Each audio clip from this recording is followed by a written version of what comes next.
नमस्कार, small girder चॅनलमध्ये तुमचं स्वागत आहे. व्हिडिओ आवडला तर नक्की फॉलो आणि लाईक करा.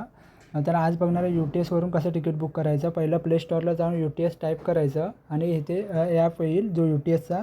ऑलरेडी माझ्याकडे ओपन आहे, त्यामुळे तो ओपन आला. जर तुमच्याकडे नसेल ओपन तर इन्स्टॉल करून घ्यायचा. त्यानंतर डायरेक्ट ओपन केल्यानंतर जर रजिस्टर नसेल तर रजिस्टर करून घ्यायचं पहिलं. माझं ऑलरेडी रजिस्टर आहे. त्यानंतर असाच पेपर येईल. जो असा पेज आल्यानंतर बुक अँड ट्रॅव्हल पेपरलेस असेल तिथे क्लिक करायची, कारण आपण तिकीट काढणं ही पेपरलेस असणार, जी मोबाईल टू मोबाईल आपण TCला टाकवू शकतो. त्याच्यानंतर मला कोपरवरून डोंबिवलीला जायचं, तर डोंबिवली टाकून घ्यायचं इथे.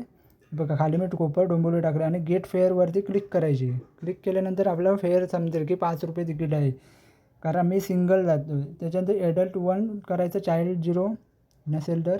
नंतर तिकीट टाईप लिहिलं आहे मी जर्नी, म्हणजे मी सिंगलच जातो आहे, कारण रिटर्न तर नाही आहे. तर ट्रेन टाईप दिलेलं आहे, तर ऑर्डिनरी AC, तर ऑर्डिनरी क्लास सेकंड आणि पेमेंट टाईप रिवॉलेट, कारण रिवॉलेटमध्ये ऑलरेडी माझ्या पैसे आहेत म्हणून रिवॉलेट करायचं.